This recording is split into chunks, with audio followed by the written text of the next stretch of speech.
The sound of the horn is so terrifying that you will see mankind will be in a drunken state, but in reality they won't be drunk. I guess that's the end of them. No, it is just the beginning.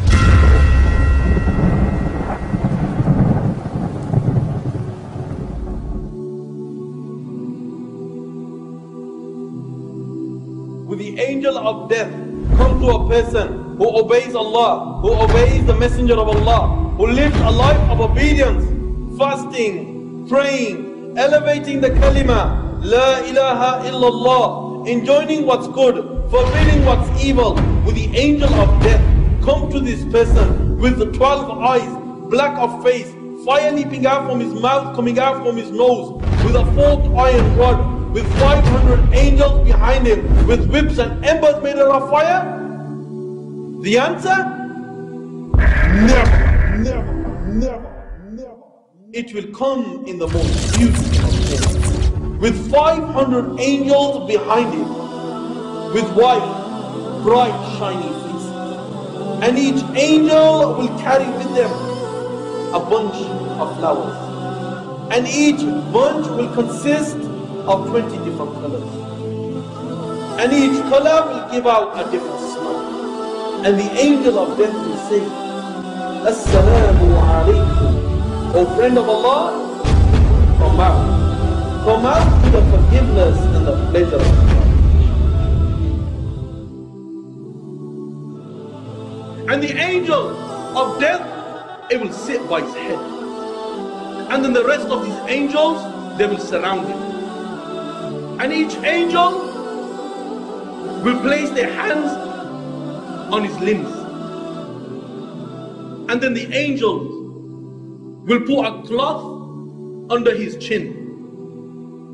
And then he'll be shown the women of Jannah, the palaces of Jannah, the springs of Jannah, the fruits of Jannah, the delights of Jannah.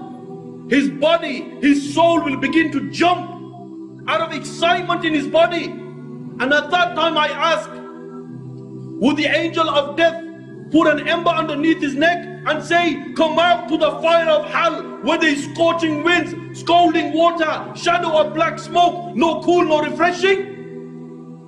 No, he will say, Assalamu alaikum, O friend of Allah, come out to the mercy and the pleasure of Allah, and the soul will be extracted. And how would it be extracted? Rasulullah sallallahu alayhi wa sallam gave an example. He says it's like a hair coming out of a flower. At that time, the body will thank the soul, and the soul will thank the body. At that.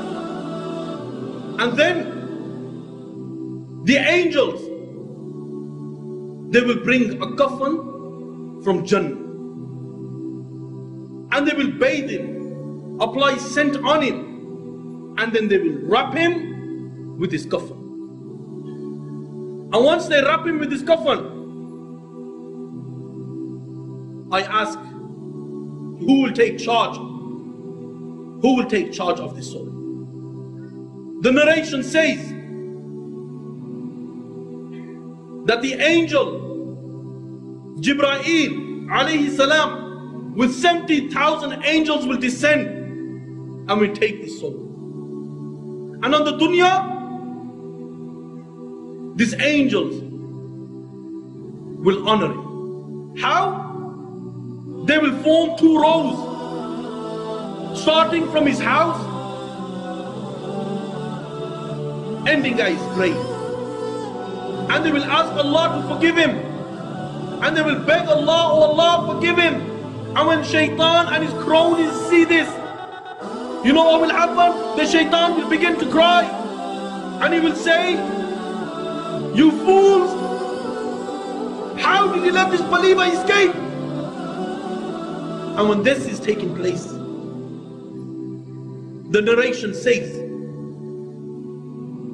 that the souls that is with the 70,000 angels and Jibreel, they will take this soul. to the first heaven. And when he's lifted off the ground, will the places curse him? Will the places say that good riddance? Oh Allah, you got rid of this disgusting, filthy soul?